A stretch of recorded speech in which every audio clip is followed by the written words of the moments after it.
Apa yang dimaksud dengan PMK 48 tahun 2023 ini? Singkatnya, peraturan ini berbicara tentang PPH dan atau PPN, penjualan atas emas perhiasan, emas batangan, perhiasan yang bahan seluruhnya bukan dari emas, jadi perhiasan kan, batu permata, batu lainnya yang sejenis, serta jasanya yang terkait dengan perhiasan emas, emas batangan, atau perhiasan, juga batu permata dan batu lain yang sejenis, yang dilakukan oleh pabrikan emas perhiasan atau pedagang emas atau pengusaha emas batangan. Baik, jadi di PMK 48 ini kita berkonsentrasi hanya kepada pabrikan atau pedagang emas ya Bapak Ibu. Latar belakang dan tujuan. Latar belakang untuk melaksanakan di ketentuan pasal 44E Undang-Undang KOP penunjukan pihak lain. Kemudian di pasal 21 ayat 8, pasal 22, pasal 23.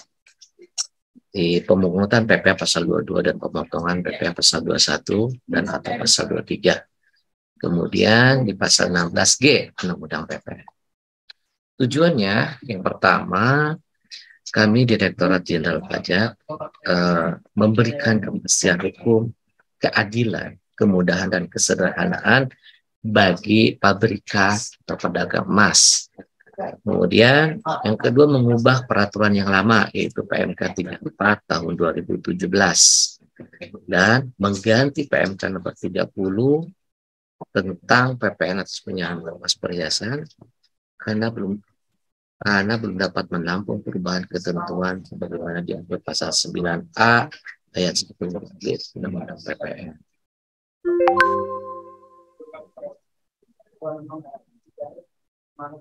Maaf ya Bapak Ibu, ini slide-nya agak loncat-loncat. Baik, kita kembali ke slide definisi. Tadi kita berbicara tentang pabrikan dan pedagang. Apa sih yang dimaksud dengan emas perhiasan?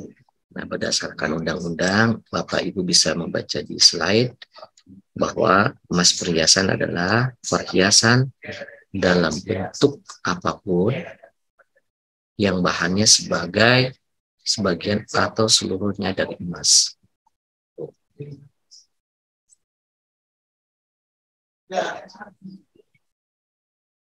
Termasuk yang dilengkapi dengan batu permata atau bahan lain yang melekat atau terkandung dalam emas perhiasan dimaksud. Baik, tadi kita berbicara tentang definisi dari emas perhiasan, kemudian pabrikan emas perhiasan, pedagang, dan konsumen akhir. Nah, di pabrikan ini kita berbicara tentang pengusahanya yang menghasilkan emas perhiasan dan melakukan kegiatan jual beli emas perhiasan ataupun jasanya yang terkait dengan emas perhiasan. Kemudian untuk pedagang, pengusaha yang melakukan kegiatan jual beli emas perhiasan yang terkait dengan emas perhiasan. Cuma perbedaan yang pabrikan dengan pedagang. Pabrikan dia memproduksi mungkin dalam jumlah yang besar. Pedagang adalah distributor atau grosirnya dari sebuah pabrikan yang dia biasanya menjual langsung kepada konsumen akhir. Konsumen akhir itu sendiri adalah pembelinya ya. Kalau soal ini pasti Bapak Ibu sudah tahu semua mengenai konsumen akhir.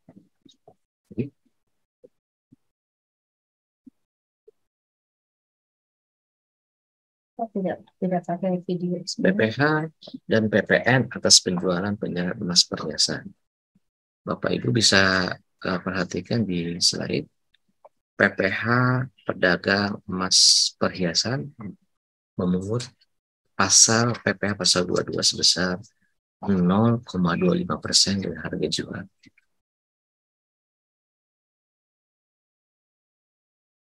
Di sini dikecualikan. Kemudiannya apa? Saya masih bisa terdengar? Masih.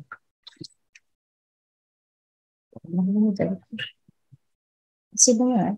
Baik, dikecualikan dari pemungutan PPh pasal 22, yaitu kepada yang pertama konsumen akhir, kepada konsumen akhir.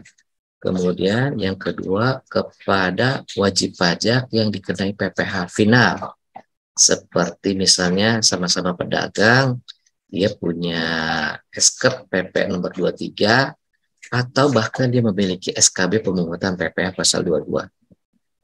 Jadi tenang Bapak Ibu, selama bertransaksi dengan konsumen akhir, maka pemungutan PPh pasal 22 sebesar 0,25% adalah dikecualikan. PPh pasal 22 ini terhutang dan dipungut pada saat penjualan. Ini bersifat tidak final, dapat dikreditkan oleh kawan transaksi. Baik, tadi kita berbicara tentang PPh. Sekarang kita berbicara tentang PPN. Karena PPh dan PPN di dalam penjualan emas perhiasan, ini dua sisi mata uang yang tidak terpisahkan. PPN untuk PKP pabrikan dan PPN untuk PKP pedagang, ini hampir mirip, cuman ada yang berbeda di satu saja. Untuk PKP pabrikan, wajib memungut PPN dengan besaran tertentu, yaitu 1,1% dari harga jual.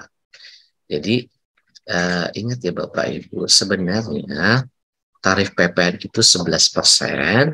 Nah, besaran tertentunya itu untuk emas perhiasan adalah 10% dari nilai jual. Jadi rincian 1,1 ini adalah 10% dari DPP dikalikan 11% PPN. Makanya ketemu dengan angka 1,1% dari harga jual. Jadi bagi seluruh pedagang emas perhiasan cukup mengingat bahwa kewajiban PPN-nya adalah 1,1%. Nah, ini penyerahan emas perhiasan hasil produksi sendiri kepada pabrikan lainnya dan pedagang. Jadi ini tarif ini hanya berlaku pada pabrikan atau pedagang, bukan konsumen akhir ya Bapak Ibu. Nah, jadi berapa sih kalau untuk yang konsumen akhir? Kalau yang untuk konsumen akhir adalah 1,65% untuk penyerahan emas perhiasan hasil produksi kepada konsumen akhir. Jadi pabrikan dia boleh menjual kepada pedagang atau pabrikan lainnya dengan PPN yang dipungut adalah 1,1%. Dan pabrikan boleh menjual kepada konsumen akhir cuman dengan tarif PPN yang lebih besar, yaitu 1,65%. Oke, sekarang kita beralih kepada PKP pedagang, pedagang emas perhiasan. Nah, ini 1,1% kepada pedagang lainnya dan konsumen akhir. Cuman di sini ada syarat dalam hal PKP memiliki faktur pajak lengkap atas perolehan emas perhiasan dan dokumen tertentu atas impor emas perhiasan dimaksud. Kemudian 1,65% dari harga jual untuk penyerahan emas pada pedagang lainnya dan konsumen akhir dalam hal PKP tidak memiliki faktur pajak lengkap. Jadi untuk pedagang di sini tarifnya berbeda karena dalam satu hal saja ya Bapak Ibu, yaitu apabila memiliki faktur pajak lengkap maka dia dikenakan 1,1. Tapi kalau tidak menggunakan faktur pajak lengkap maka dikenakan 1,65%. Oke. Nah, pedagang juga melakukan penyerahan kepada pabrikan. Ini boleh. Jadi pedagang menjual ke pabrik. Nah, PPN-nya berapa? PPN-nya 0%.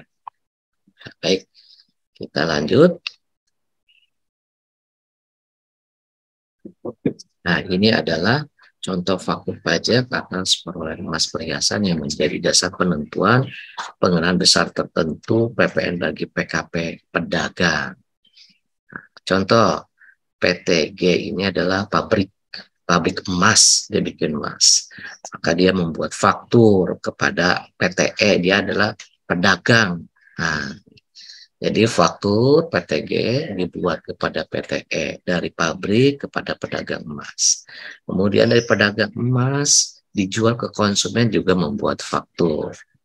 Kemudian dari PTE juga menjual juga ke pedagang yang lainnya juga tetap menggunakan faktur. Kemudian dari PTE cabang dari pusatnya jual juga ke konsumen juga membuat faktur. Jadi Bapak Ibu, kepada siapapun dari pabrikan sampai pedagang sampai dengan konsumen sampai kepada cabang-cabangnya ini diwajibkan membuat faktur pajak. Baik. Kita lanjut. PPh dan PPN atas penjualan banyak emas batangan. Ya, tadi kan emas perhiasan nih Bapak Ibu. Kita sekarang berbicara tentang emas batangan. Ini sama Bapak Ibu seperti yang tadi.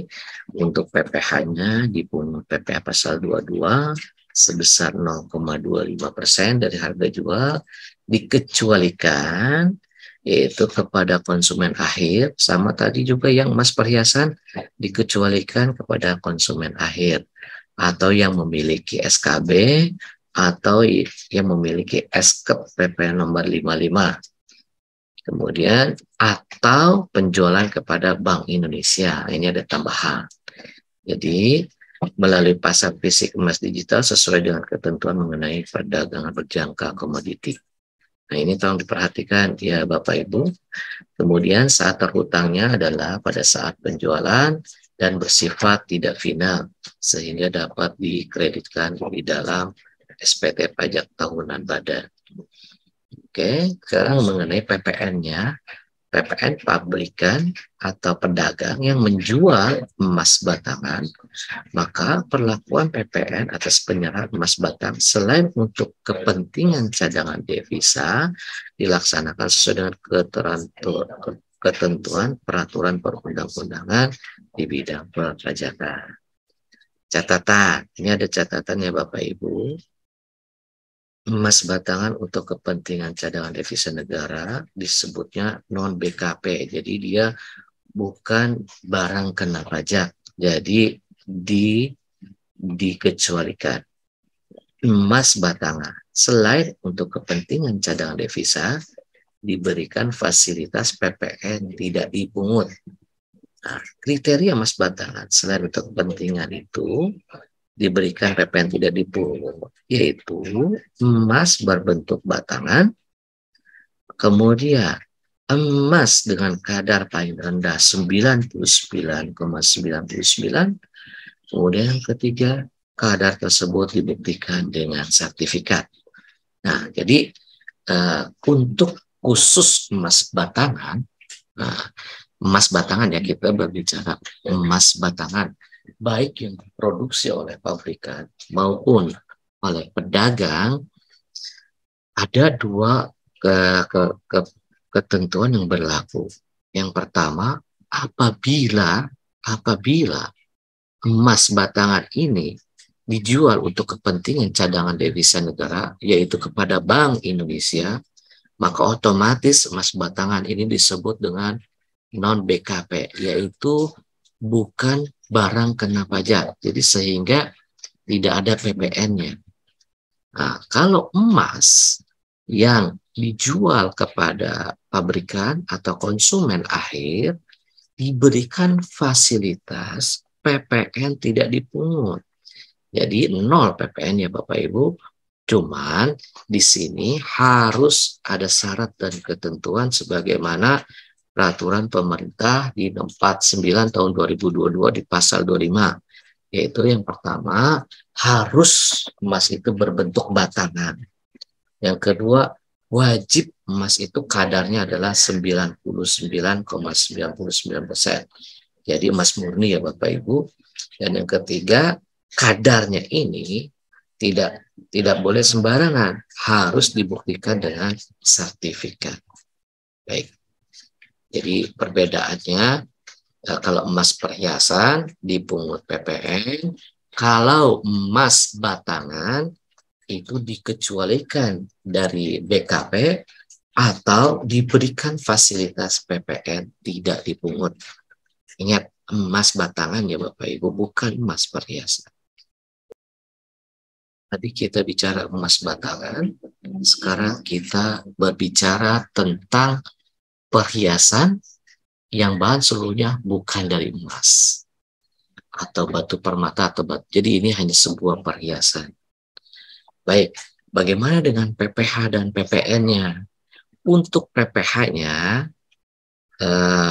yang bukan dari emas, misalnya hanya dari batu permata atau batu lainnya, pokoknya intinya bukan dari emas. Tetap pabrikan atau pedagang wajib memungut PPh pasal 22 sebesar 0,25%. Ini lagi-lagi dikecualikan untuk konsumen akhir dan wajib pajak yang memiliki SKEP PP 55 dan atau WP yang memiliki SKB PPh pasal 22. Seperti biasa, dipungut pada saat penjualan dan bersifat tidak final sehingga dapat dikreditkan. Kemudian, untuk PPN, baik yang dilakukan oleh pabrikan perhiasan maupun yang dijual oleh pedagang, perhiasan yang seluruhnya bukan dari emas dan atau yang terbuat dari batu permata, wajib memungut PPN dengan besaran tertentu, yaitu 1,1%. Jadi mirip ya Bapak Ibu ya dengan emas perhiasan. Jadi nggak usah pusing.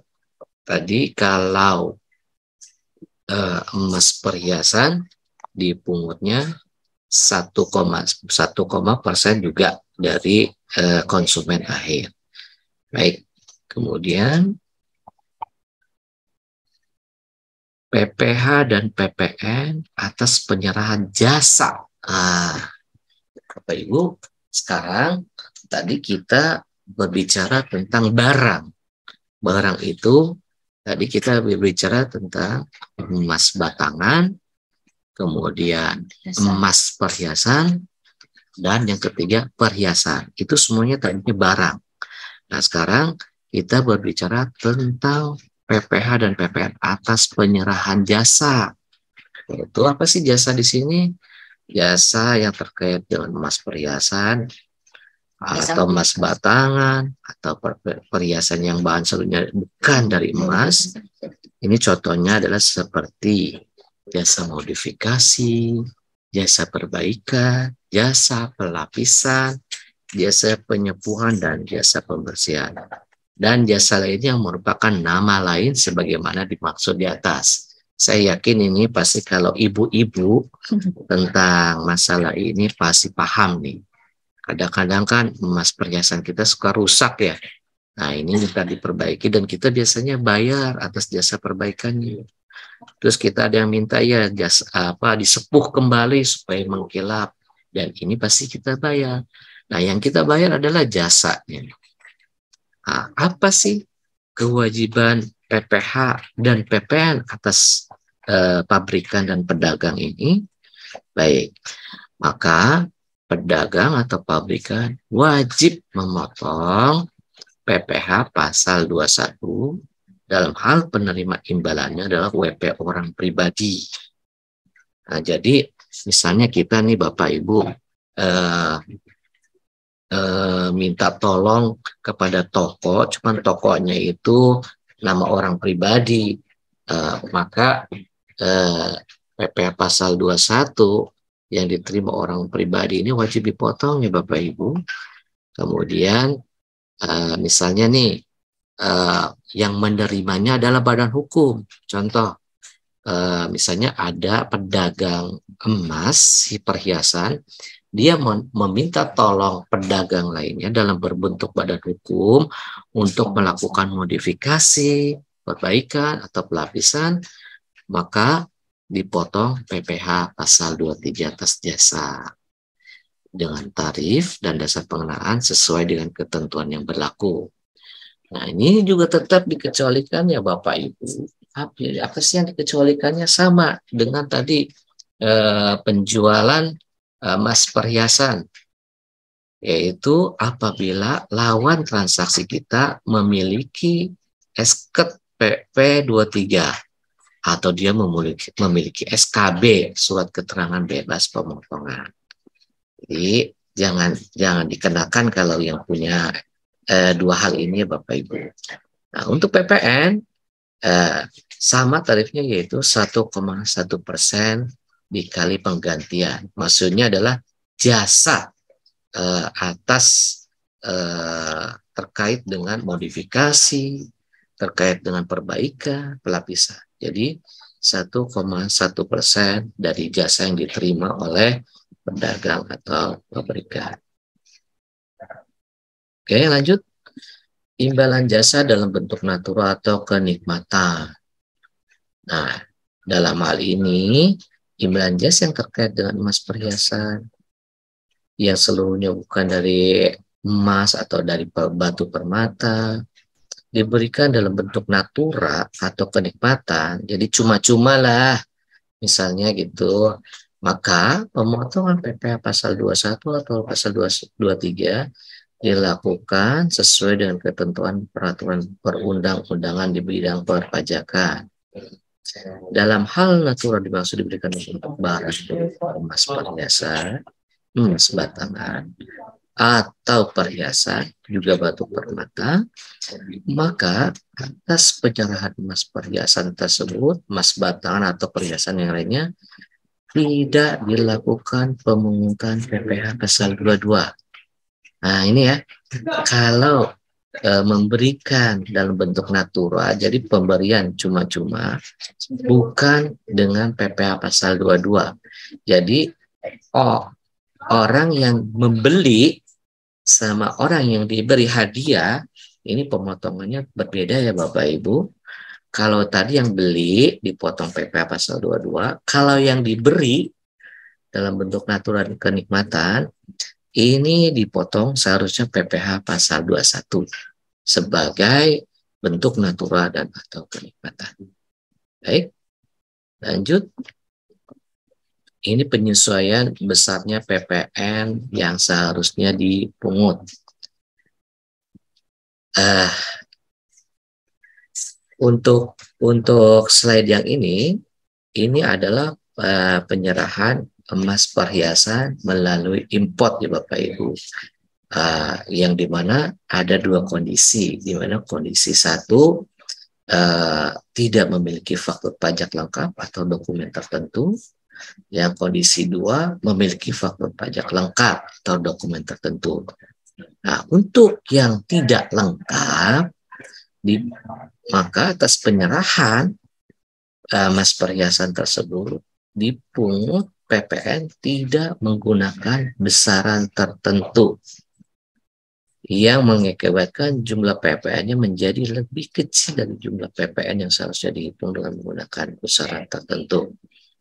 Jadi, yang PKP pedagang melakukan penyerahan emas dalam kondisi 1 wajib menyesuaikan besarannya PPN yang seharusnya dipungut dengan cara 1. Untuk penyerahan yang telah dibuatkan faktur pajak lengkap, wajib dilakukan dengan cara pembetulan atau penggantian faktur pajak lengkap. Untuk penyerahan yang dibuatkan faktur pajak eceran, wajib dilakukan dengan cara digunggung dan melaporkannya dalam SPT masa PPN pada masa pajak dilaporkan faktur pajak eceran yang bersangkutan.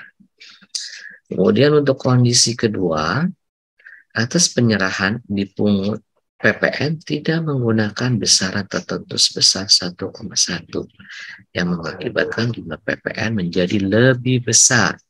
Ingat ya Bapak Ibu, tadi kalau tidak memiliki faktur pajak, dia PPN-nya lebih kecil. Kalau faktur pajaknya lengkap, dia PPN-nya lebih besar. Maka PPN yang seharusnya dihitung dengan menggunakan besaran tertentu sebesar 1,1 kali harga jual. Bagi pedagang yang melakukan penjualan emas kondisi 2 ini berlaku ketentuan sebagai berikut. Untuk penyerahan yang dibuatkan faktur pajak lengkap dapat melakukan penyesuaian besarnya PPN yang harusnya dipungut dengan cara pembetulan atau penggantian faktur pajak lengkap sesuai dengan ketentuan perpajakan. Untuk penyerahan yang telah dibuatkan, tidak diperkenankan melakukan penyesuaian. Bagi pihak yang dipungut, dapat mengajukan permohonan pengembalian kelebihan. Jadi, ini untuk kasuistis ya Bapak Ibu. Kembali tadi kepada dokumen faktur. Jadi, kembali kepada apabila fakturnya itu lengkap, maka menggunakan kondisi normal seperti apa adanya. Baik, kita lanjut. Nah, ini adalah sebuah contoh penyesuaian besarnya PPN yang seharusnya dipungut dengan cara digunggung. Perusahaan CVS merupakan PKP pedagang emas. Data penyerahan dan perolehan emas perhiasan serta pelaporan di SPT masa PPN untuk Oktober yaitu sebagai berikut. Yang pertama, penyerahan emas perhiasan kepada konsumen akhir dengan total 1 miliar dipungut PPN dengan besaran tertentu. Yang tadi ya Bapak Ibu ya 1,1. Dan pada saat perolehan emas perhiasan dimaksud, CVS memiliki faktur pajak yang lengkap. Kemudian yang kedua kondisinya melakukan penjualan sebesar 500 juta dipungut PPN dengan besaran tertentu 1,1 dikali 500 juta. Tetapi pada saat perolehan emas perhiasan dimaksud, CVS tidak memiliki faktur pajak lengkap. Oke, resume yang kedua.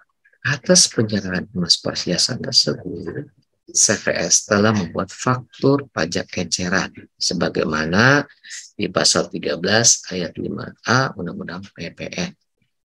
Kemudian yang ketiga, CVS telah melaporkan penyerahan emas perhiasan tersebut di atas dengan cara digunggung dalam SPT masa PPN Oktober 2023 dengan mencantumkan DPP sebesar 1,5 miliar dan PPN sebesar 16,500 juta dari tarif 1,1% dikali 1,5 ya Bapak Ibu.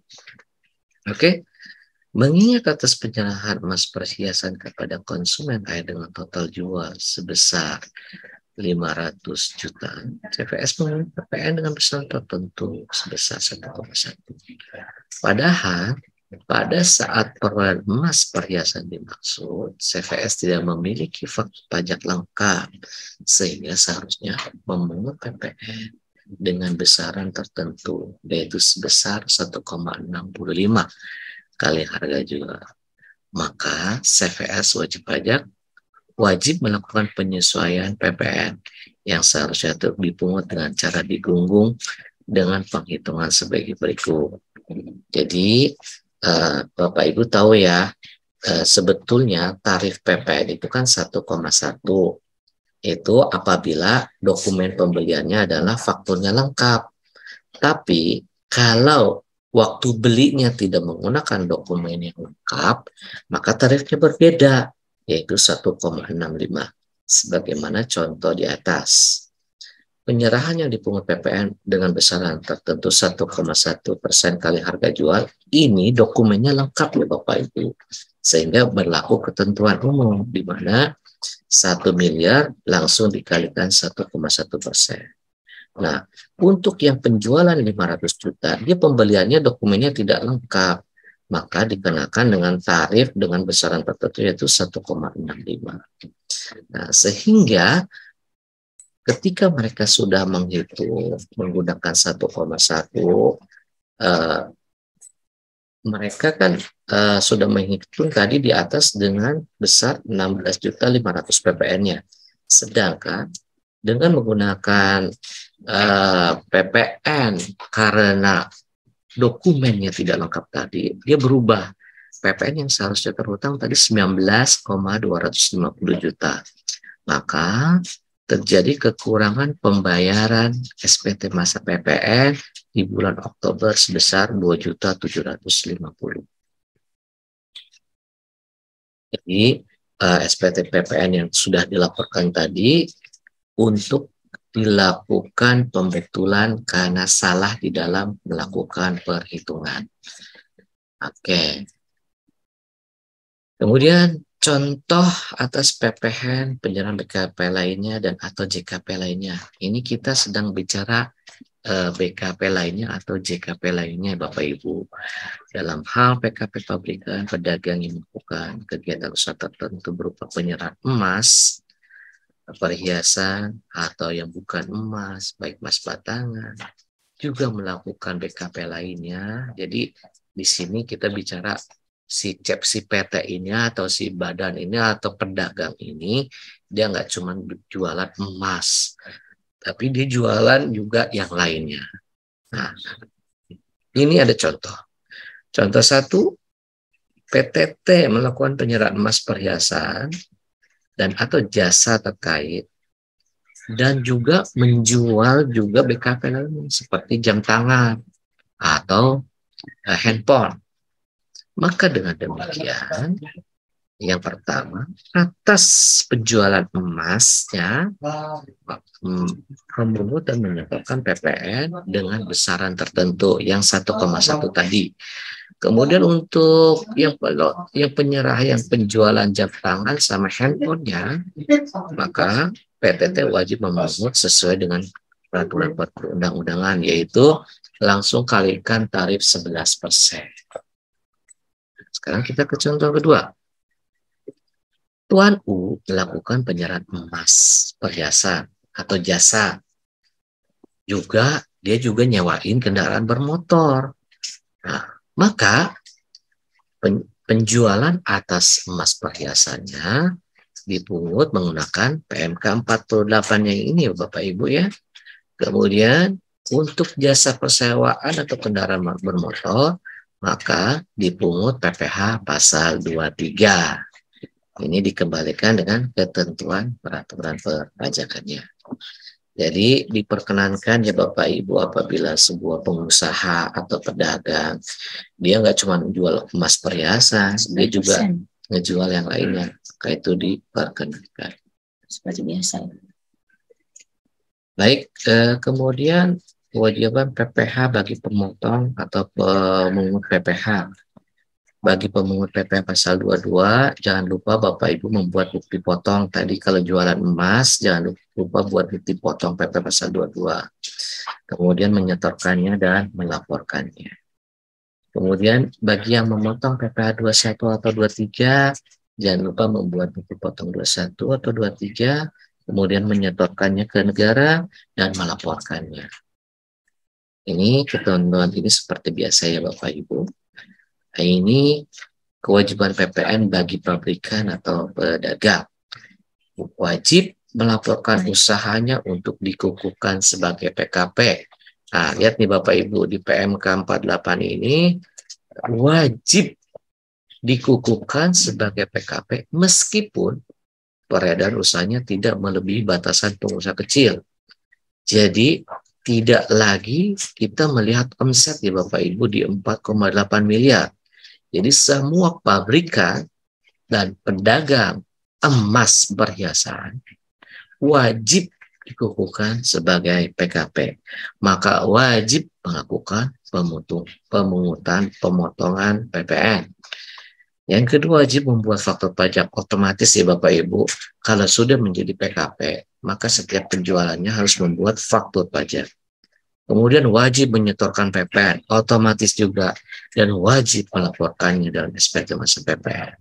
Karena kewajiban PKP adalah melakukan pemungutan lewat faktur, melakukan penyetoran lewat billing, kemudian wajib melaporkan PPN melalui web e-faktur. Jadi tidak ada kecuali ya Bapak Ibu, semua pabrikan dan pedagang emas emas batangan, emas perhiasan, wajib dikukuhkan sebagai PKP. Oke, kita lanjut. Selanjutnya, pajak masukan. Lihat Bapak Ibu, pajak masukan bagi pabrikan ataupun pedagang yang PPN terutama dipungut dengan menggunakan besaran tertentu, ingat, tidak dapat dikreditkan. Ya, Bapak Ibu, kalau bisa dapat pajak masukan yang sehubungan dengan penjualan emas perhiasan ataupun emas batangan, maka pajak masukannya tidak dapat dikreditkan. Apabila dalam suatu masa pajak PKP melakukan penyerahan yang terutama PPN dan pajak masukan yang berkenaan dengan penyerahan tersebut dapat dikreditkan, penyerahan yang terutama PPN dan pajak masukan berkenaan dengan penyerahan tersebut tidak dapat dikreditkan atau penyerahan yang tidak terutama PPN. Penentuan pajak masukan yang dapat dikreditkan dilaksanakan berdasarkan ketentuan pasal 9 ayat 5. Jadi Bapak Ibu harus menghitung kembali menggunakan norma penghitungan PPN. Oke. Selanjutnya, pelakuan PPN sebelum pengusaha dikukuhkan sebagai PKP. Nah, PPN ketika wajib pajak ini sudah melakukan transaksi penyerahan BKP atau JKP, ada dua kondisi. Apabila sebelum dan sesudah dikukuhkan. Di contoh di sini adalah PTA misalnya dikukuhkan sebagai PKP tanggal 17 bulan 10. Maka sebelum tanggal 17 bulan 10, yang pertama adalah tidak diperkenankan memungut PPN dengan besaran tertentu karena dia bukan PKP dengan besaran tertentu. Kemudian pajak keluaran yang dipungut dihitung dengan menggunakan tarif PPN pasal 7 ayat 1. Kemudian pajak masukan yang dapat dikreditkan dihitung dengan menggunakan pedoman pengkreditan pasal 9 ayat 9A. Jadi ini berlaku ketentuan umum. Jadi Bapak Ibu, kalau ada onset sebelum dikukuhkan PKP, maka PPN-nya dipungut berdasarkan ketentuan umum, yaitu 11%. Nah, boleh mengkreditkan itu sebesar 80%. Jadi, PPN yang dibayarkan adalah 2% dari penyerahan emas perhiasan. Nah, setelah dikukuhkan, maka wajib pemungutan menggunakan PMK 48 ini langsung dikalikan tarif 1,1%. Nah, untuk pajak masukan, maka tidak dapat dikreditkan. Ini ketentuan peralihan hanya berbicara tentang ketentuan yang lama dan ketentuan yang baru. Nah, ketentuan yang dicabut dan dinyatakan tidak berlaku ke ketentuan yang lama yaitu PMK 30 dan PMK nomor 34 tahun 2017. Jadi Bapak Ibu tidak lagi mengacu kepada PMK yang ini ya Bapak ya. Sekarang Bapak Ibu untuk penyerahan emas perhiasan, emas batangan dan perhiasan lainnya menggunakan PMK 48 tahun 2023 ini yang berlaku pada tanggal 1 Mei tahun 2023.